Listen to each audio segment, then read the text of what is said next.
Hello everyone. चलो आज के वीडियो को स्टार्ट करने से पहले कुछ बढ़िया सा सुनाता हूँ, कुछ फील आए ऐसा। ऐसा नहीं है कोई जिसे गम नहीं मिले, दुख ये रहा कि जिंदगी में हम नहीं मिले।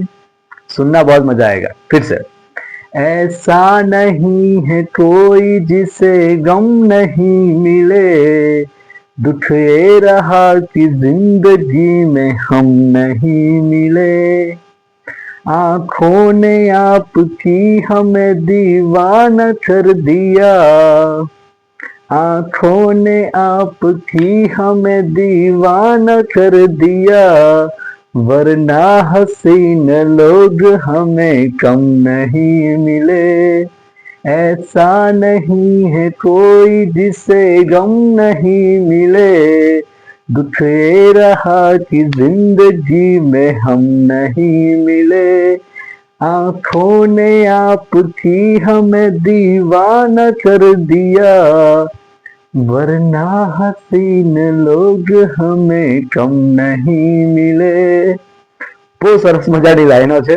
આજે બાર વાતાવરણ બહુ રોમેન્ટિક છે, ગાવાનું મન થયું તો ગાઈ નાખ્યું। ચલો, જે દિલમાં આવે કરી લેવું વધારે સારું છે। આજે આપણે આપણા આગળના ચેપ્ટર જે પાંગડીનું મૂલ્ય ભાગીદારોનું પુનર્ગઠન છે એમાં આગળના એક્ઝામ તરફ જવાના છીએ। અત્યાર સુધી જે દાખલાઓ આપણે જોયા છે, એક્ઝામ્પલ નંબર 1, 2 અને 3, એની અંદર આપણે ત્યાગ શોધ્યો છે। ઓકે, હવે પછીનો જે એક્ઝામ્પલ લેવાના છે એમાં આપણે લાભને શોધવાના છે। બંને વચ્ચેનો તફાવત શું છે જોઈ લઈએ। જ્યારે આપણે ત્યાગ શોધ્યો છે, ત્યાગ, ત્યારે ત્યાગનું સૂત્ર શું વાપર્યું છે? જૂનું પ્રમાણ ઓછા નવું પ્રમાણ, જૂનું પ્રમાણ ઓછા નવું પ્રમાણ। હવે શું કરવાના છે? જ્યારે આપણે લાભ શોધવાના છે ત્યારે આ સૂત્રને ઉલટાવી દેવાનું છે, એટલે કે નવું પ્રમાણ ઓછા જૂનું પ્રમાણ। હવે અહીંયા શું થશે? જ્યારે ત્યાગ શોધતા હતા ત્યારે જે માઇનસમાં જવાબ આવતો હતો એને આપણે લાભ કહેતા હતા, રાઈટ? જ્યારે ત્યાગ શોધતા હતા અને માઇનસમાં જવાબ આપતો હતો એને લાભ કહેતા હતા। હવે અહીંયા એનું ઓપોઝિટ, આપણે લાભ શોધીએ છીએ અને માઇનસમાં જવાબ આવે છે એ બનશે ત્યાગ। સમજો છો? જ્યારે આપણે લાભ શોધીએ છીએ અને માઇનસમાં જવાબ આવે છે એ બનશે ત્યાગ। આપણે એક્ઝામ્પલને જોઈશું, એક્ઝામ્પલને સમજીશું એટલે સરસ રીતે આપણને ખબર પડશે। એક નાની એવી ભૂલ છે, સુધારી લો। આ મમ્મીએ બોટલ અહીંયા મૂકી છે, સાઈડમાં મૂકી દો। ચલો, હવે આ બંને સૂત્ર યાદ રાખવાના છે। હવે આપણે લાભ શોધવાના છે, તો લાભનું આ સૂત્ર છે। તો લાભના સૂત્રને આધારે આપણે એક્ઝામ્પલ નંબર 4, 5 અને 6 સોલ્વ કરવાના છીએ। બહુ સરસ મજાનું આ ચેપ્ટર છે। આ બંને સૂત્રોના આધારે જ આખું ચેપ્ટર આપણે પૂરું કરવાનું છે, મજા આવશે। ચલો, એક્ઝામ્પલ નંબર 5, એક મિનિટ, સોરી, એક્ઝામ્પલ નંબર 4। ચલો, જ્યારે કોઈ એક જ ભાગીદારને લાભ મળતો હોય, એટલે કે એક કરતા વધારે ભાગીદાર તો હોવાના છે, તો એમાંથી કોઈ એક ભાગીદારને લાભ મળે છે એ આપણે શોધવાના છીએ। ચલો, એક્ઝામ્પલ નંબર 4, 3 ભાગીદારો છે, ધ્રુવીલ, ગોપી અને મુકુંદ। ધ્રુવીલ, ગોપી અને મુકુંદ એક ભાગીદારી પેઢીના ભાગીદારો છે। તેમનું નફા નુકસાન વહેંચણીનું પ્રમાણ 1:1:1 છે, એટલે જૂનું પ્રમાણ 1:1:1 છે અને નવું પ્રમાણ શું આપ્યું છે? બધા જ ભાગીદારોએ નફા નુકસાનની વહેંચણીનું પ્રમાણ બદલીને ભવિષ્ય માટે અનુક્રમે 1:2:3 કરવાનું નક્કી કર્યું, એટલે નવું પ્રમાણ 1:2:3 કરવાનું નક્કી કર્યું। અહીં આપણે લાભ શોધવાનો છે કે કયા ભાગીદારને લાભ થાય છે। ઓકે, ચલો જોઈએ। પહેલા ટોટલ કરી લે, 1 1 1 એટલે કે ટોટલ 3 થશે। 1 2 3 3 ને 3 6. ઓકે, હવે ત્રણેય ભાગીદારોને આપણે સૂત્ર અનુસાર એનો લાભ શોધીશું. લાભ બરાબર સૂત્ર શું છે? તો નવું પ્રમાણ ઓછા જૂનું પ્રમાણ. નવું પ્રમાણ ઓછા જૂનું પ્રમાણ. ચલો ધ્રુવીલ શું છે? ધ્રુવીલનું પ્રમાણ 1/3 1/6, કારણ કે આપણે નવું લેવાનું છે. 1/6 ઓછા 1/3 ઓછા 1/3. ઓકે, હવે અહીંયા છેદ સરખા નથી તો આપણે છેદ સરખા કરવા પડે. ઓકે, અહીંયા 6 છે એટલે અહીંયા 2 વડે ગુણીએ તો 6 થઈ જાય. અહીંયા 2 વડે ગુણીએ તો નીચે જેના વડે ગુણ્યું છે એના વડે અંશને પણ ગુણવો પડે. ઓકે, એટલે કે 1/6 ઓછા 2 અને છેદમાં 6 -1 એકમાંથી -2 જાય એટલે -1/6. તો આ શું છે? ત્યાગ છે. આ લાભ નથી. જે માઇનસમાં જવાબ આવે છે એ ત્યાગ. ચલો એ જ રીતે ગોપીનું જોઈએ. 2/6 ગોપી 2/6 એનું નવું પ્રમાણ છે. એમાંથી જૂનું પ્રમાણ બાદ કરીશું. 1/3 1/3. અહીંયા પણ છેદમાં 6 લાવવાના એટલે છેદને 2 વડે ગુણીશું તો અંશને પણ 2 વડે ગુણવા પડશે. એટલે કે 2 ઓછા 2/6. 2 માંથી 2 જાય 0/6. એટલે કે જે ગોપી છે એ ના લાભ મેળવે છે ના એ ત્યાગ કરે છે. ઓકે, ચલો મુકુંદનું પ્રમાણ છે 3/6 ઓછા 1/3. ચલો આનો પણ લસાય એ રીતે થશે. અહીંયા 2 અહીંયા 2 તો 3 × 3 ઓછા 2 × 2/6. 3 માંથી 2 જાય 1/6. એટલે કે જે મુકુંદ છે એનો જવાબ આવ્યો પ્લસમાં. તો એ શું મેળવે છે? લાભ મેળવે છે. તો એક જ વ્યક્તિને લાભ થયો. 1/6 કોણ છે? એ મુકુંદ. અને 1/6 ત્યાગ કોણ કરે છે? તો ધ્રુવીલ ત્યાગ કરે છે. ધ્રુવીલનો ત્યાગ એ મુકુંદને લાભ સ્વરૂપે મળે છે. આ થઈ ગયું એક્ઝામ્પલ નંબર 4. બહુ સહેલું છે, થોડું દિમાગ વાપરવાનું છે અને લસા લેતા આવડવું જોઈએ. એટલે સહેલાઈથી આપણે ઉદાહરણ સોલ્વ કરી શકીએ છીએ. ચલો એક્ઝામ્પલ નંબર 4 સમજ પડી હશે એવી અપેક્ષા સાથે એક્ઝામ્પલ નંબર 5 તરફ જઈએ.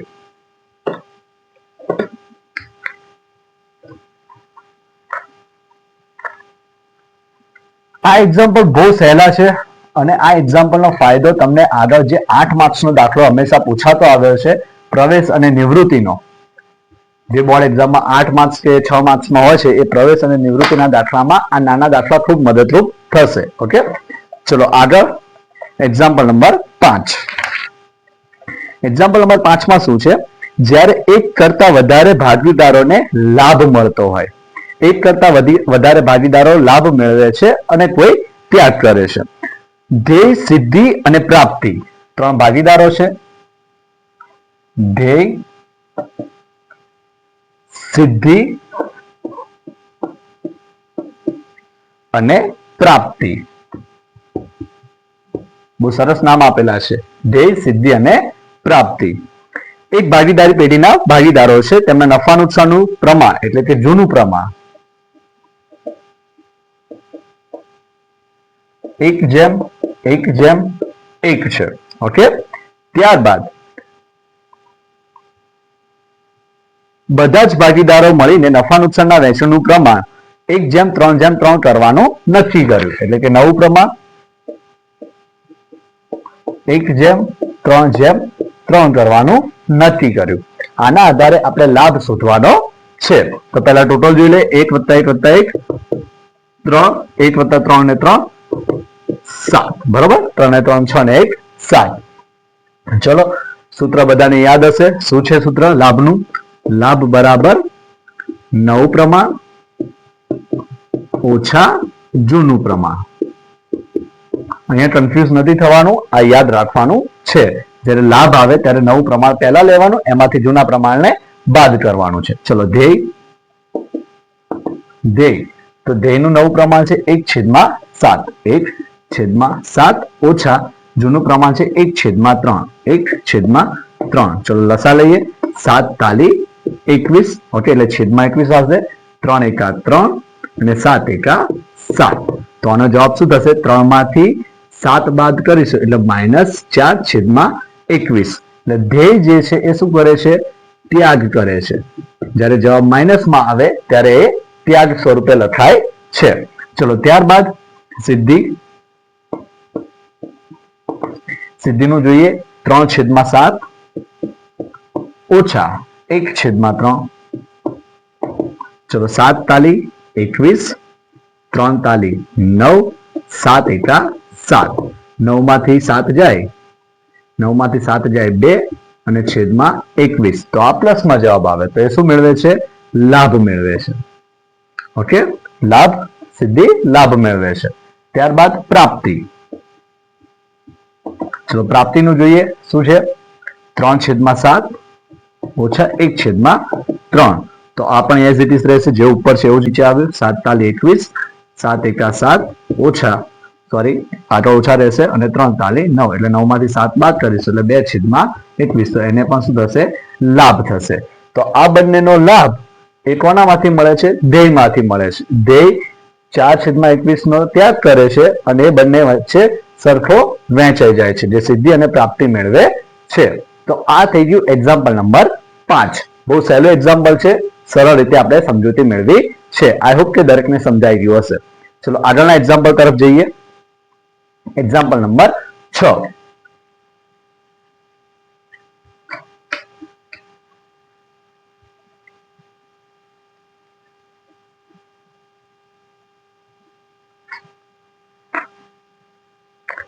એક્ઝામ્પલ નંબર 6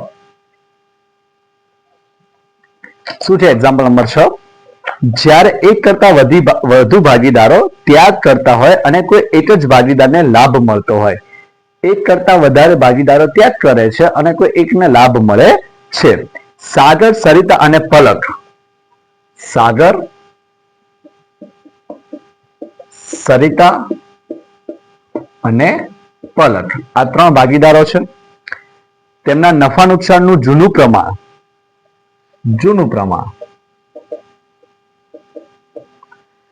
3/2 છે ને નવું પ્રમાણ બદલીને નવું પ્રમાણ શું કરે છે? તો 1/1 કરે છે. ઓકે, આ એમનું નવું પ્રમાણ છે.